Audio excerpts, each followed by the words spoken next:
मतगणना भी समाप्त हो गई है और हिमाचल और गुजरात दोनों जगह भारतीय जनता पार्टी सरकार बना रही है और फिर एक बार हम विजयी होकर बाहर आए हैं। मैं सबसे पहले गुजरात और हिमाचल की जनता को भारतीय जनता पार्टी के करोड़ों कार्यकर्ता की ओर से और मेरी ओर से हृदयपूर्वक धन्यवाद भी देना चाहता हूं और अभिनंदन भी करना चाहता हूं कि मोदी जी की विकास की यात्रा में उन्होंने अपना भरोसा जताया है और फिर एक बार गुजरात में हमें सेवा करने का मौका दिया है। हिमाचल में हमें विकास की यात्रा में जुड़ने के लिए मौका दिया है। यह जीत भारतीय जनता पार्टी के करोड़ों कार्यकर्ता के अथाह परिश्रम की जीत है। यह जीत प्रधानमंत्री जी की नीतियों की और जो भारतीय जनता पार्टी की केंद्र सरकार है उसके गरीब लक्षी कार्यक्रम है, इसकी जीत है। मित्रों, ये जीत वंशवाद, जातिवाद और तुष्टीकरण के ऊपर विकासवाद की जीत है, पॉलिटिक्स ऑफ परफॉर्मेंस की जीत है। जब से नरेंद्र भाई इस देश के प्रधानमंत्री बने हैं, देश की राजनीति से ये तीन नासूर जो देश के लोकतंत्र पर दुष्प्रभाव डालते थे, एक जातिवाद, दूसरा वंशवाद और तीसरा वोट बैंक के लिए तुष्टीकरण, तीनों नासूरों को देश की राजनीति से मुक्त करने का एक प्रयास कर रहे थे और उत्तर प्रदेश के बाद अब गुजरात के चुनावों ने यह सिद्ध कर दिया है कि देश का लोकतंत्र अब लगभग ये तीनों नासूरों से मुक्त होकर पॉलिटिक्स ऑफ परफॉर्मेंस के नए एरा के अंदर एंटर हो रहा है। जो परफॉर्म करेगा, जो विकास करेगा, जो जन आकांक्षाओं की पूर्ति करेगा, उसी को लोकतंत्र के अंदर जीत मिलेगी। तो मैं मानता हूं कि मोदी जी के नेतृत्व में आजादी के 70 साल के बाद हमारा एक लोकतंत्र करवट बदल रहा है और एक नए एरा में, नए युग में हमारा लोकतंत्र प्रवेश कर रहा है और इसका संपूर्ण श्रेय समग्र देश में अब तक जितने चुनाव आए वो सभी राज्यों की जनताओं को भी हम देना चाहेंगे और भारतीय जनता पार्टी के करोड़ों कार्यकर्ता जो मोदी जी के नेतृत्व में अहर्निश परिश्रम कर रहे हैं, उनको भी पार्टी देना चाहेगी। जहां तक गुजरात का सवाल है, गुजरात में 1990 से भारतीय जनता पार्टी, चाहे वो लोकसभा का चुनाव हो चाहे विधानसभा का हो, कभी नहीं हारी। लगातार हम छठी बार वहां पर सरकार बनाने जा रहे हैं। हमारा वोट प्रतिशत 2012 के मुकाबले गुजरात के अंदर बढ़ा है।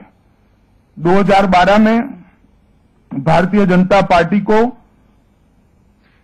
47.85% वोट मिला था और 2017 में अभी तक के जो आंकड़े हैं उससे 49.10% वोट मिला है।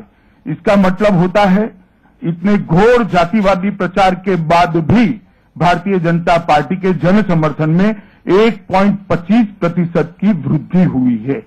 ये बहुत बड़ी उपलब्धि है और भारतीय जनता पार्टी के प्रति गुजरात की जनता का जो विश्वास है, इसकी ये द्योतक है। गुजरात के चुनाव में कांग्रेस पार्टी के द्वारा जिस प्रकार से मुद्दों से भटककर पूरे चुनाव को जातिवाद की दिशा में ले जाने का प्रयास किया गया, पूरे गुजरात को जिस तरह से जातिवादी की आग में झोंकने का प्रयास किया गया, गुजरात की जनता ने उसको विफल बनाया है। उसका भारतीय जनता पार्टी के सभी कार्यकर्ताओं को बहुत आनंद है। एक भ्रांति फैलाकर, मुद्दों से भटकाकर जो प्रयास हुआ था, उसका नतीजा यह है कि कांग्रेस के सभी प्रमुख नेता हारे हैं। चाहे वो शक्ति सिंह जी हो, चाहे वो तुषार चौधरी हो, चाहे सिद्धार्थ पटेल हो, चाहे वो अर्जुन भाई मोढवाडिया हो, सारे प्रमुख नेता चुनाव में हारे हैं। ये कांग्रेस के नेतृत्व ने जो आउटसोर्सिंग से चुनाव लड़ने का एक प्रयास किया था, इसका नतीजा है। और आप अगर ध्यान से कांग्रेस का घोषणा पत्र भी देखे होंगे तो जिस राज्य की टोटल रेवेन्यू 70,000 करोड़ है, उस राज्य के घोषणा पत्र के लिए सालाना 1,20,000 करोड़ के प्रॉमिस दिए गए थे। 70,000 की रेवेन्यू के सामने 1,20,000 करोड़ के प्रॉमिस दिए थे। फिर भी गुजरात की जनता ने मोदी जी पर भरोसा किया है और गुजरात में हम चुनाव जीतकर बाहर आए हैं। पूरे प्रचार के दौरान हर बार प्रचार का स्तर नीचे ले जाने का प्रयास हुआ। अलग अलग प्रकार की जो लोकभोग्य नहीं है, इस प्रकार के शब्दों का प्रयोग भी हुआ। अलग अलग प्रकार से जातिवाद को भड़काने का भी प्रयास हुआ। मगर मोदी जी ने जो पॉलिटिक्स ऑफ परफॉर्मेंस की शुरुआत की है, विकास की यात्रा की जो शुरुआत की है, गुजरात की जनता ने इसमें अपना भरोसा जताते हुए फिर से एक बार भारतीय जनता पार्टी को सरकार बनाने का मौका दिया है। हिमाचल के अंदर बहुत बड़े अंतर से हम जीते हैं। जहां तक हिमाचल का सवाल है, 2012 में हमें 38.47% वोट मिले थे और इस बार 48.50%, मतलब 10% की बढ़ोतरी हुई है। हिमाचल की जनता ने मोदी जी का जो हिमाचल के साथ रिश्ता है, उसको फिर से एक बार पुष्ट किया है।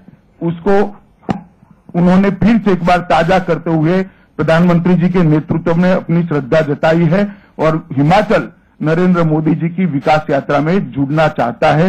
ये परिणामों से स्पष्ट होता है। हिमाचल में 2/3 बहुमत से हमारी सरकार बनी है। ये हमारे लिए बहुत संतोष का विषय है। जहां तक राजनीतिक नतीजों का सवाल है, एनडीए की सरकार बनने के बाद, केंद्र में भारतीय जनता पार्टी की सरकार बनने के बाद देश में जितने चुनाव हुए, लगातार बीजेपी ने अपनी स्थिति को बेहतर किया है, अपने जन समर्थन को बढ़ाया है। 2014 के पहले पूरे देश भर में भारतीय जनता पार्टी की 5 सरकारें थी और एक सरकार में हम साझीदार थे।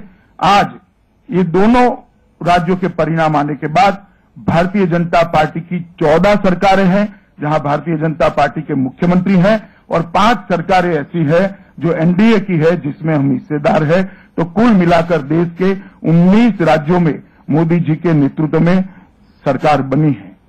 मोदी जी के नेतृत्व में केंद्र की जो सरकार बनी, लगभग किसान, गरीब, पिछड़ा, दलित, आदिवासी, महिला और गांव के उत्थान के लिए 106 से ज्यादा योजनाएं लेकर मोदी सरकार आई है और उसी का परिणाम है कि सारी योजनाएं नीचे तक परकोलेट होकर एक प्रचंड जन समर्थन में कन्वर्ट हुई है। देश का अर्थतंत्र बहुत तेजी से बढ़ रहा है। दुनिया भर के जितने भी रेटिंग देने वाली संस्थाएं हैं वो उसको सर्टिफाइड कर चुकी है और एक विकास यात्रा जो मोदी जी के नेतृत्व में चल रही है, इसको जहां जहां चुनाव आया जन समर्थन मिला है। आने वाले दिनों में और 4 राज्यों के चुनाव आने हैं, त्रिपुरा, मेघालय, मिजोरम और कर्नाटक। मुझे पूरा भरोसा है कि मोदी जी के नेतृत्व में इन चारों राज्यों में जहां जहां भारतीय जनता पार्टी लड़ेगी या हम सहयोगियों के साथ लड़ेंगे, वहां पर भारतीय जनता पार्टी की निश्चित जीत होगी और भारतीय जनता पार्टी का कार्यकर्ता ये चारों राज्यों में सरकार बनाने के लिए कटिबद्ध है। श्री जी के नेतृत्व में 2019 का चुनाव जब हम लड़ने जाएंगे, तब पूरे देश भर के अंदर ये जन समर्थन हमें एक बार फिर से प्राप्त हुआ होगा। 2014 से 2019 के बीच में वो हमारा हौसला बढ़ाएगा और मोदी जी ने जो लक्ष्य रखा है 2022 का न्यू इंडिया की कल्पना देश के युवाओं के सामने रखी है, मुझे लगता है कि हम उसको सिद्ध कर पाएंगे। और मैं फिर से एक बार मेरी बात समाप्त करने के पहले भारतीय जनता पार्टी के करोड़ों कार्यकर्ता, भारतीय जनता पार्टी के कई प्रमुख नेताओं ने इस चुनाव में अहर्निश काम किया है, दिन रात काम किया है। बिना थके काम किया है, वो सभी का भारतीय जनता पार्टी के अध्यक्ष के नाते हृदय से धन्यवाद करता हूं। हिमाचल और गुजरात की जनता का भी धन्यवाद करता हूं और मैं आशा करता हूं देश की जनता मोदी जी के नेतृत्व में इसी तरह से भारतीय जनता पार्टी को अपना आशीर्वाद देती रहेगी और ये आशीर्वाद को हम विकास यात्रा में तब्दील कर देश को 2022 तक बहुत आगे बढ़ाने का और न्यू इंडिया की कल्पना को सच करने का विश्वास के साथ प्रयास करेंगे। यही बात कर मैं मेरी बात समाप्त करता हूं। कोई जल्दबाजी मत करिए, सबका जवाब लेंगे, सवाल लेंगे। हम एक एक करके सवाल लेंगे। विकास भदौरिया, एबीपी।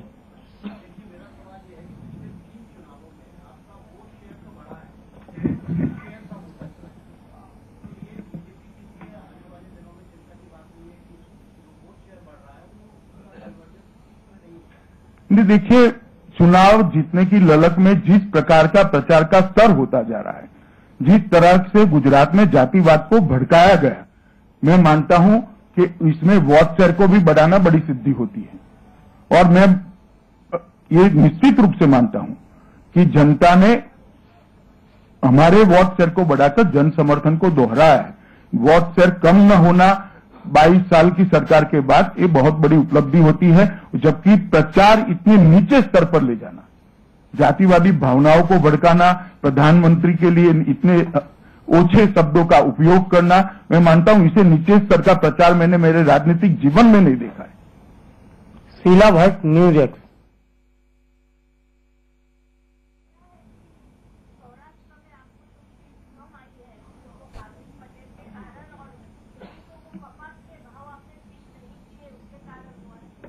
देखिए, बहुत सारे जीत के भी बहुत सारे कारण होते हैं, हार के भी बहुत कारण होते हैं।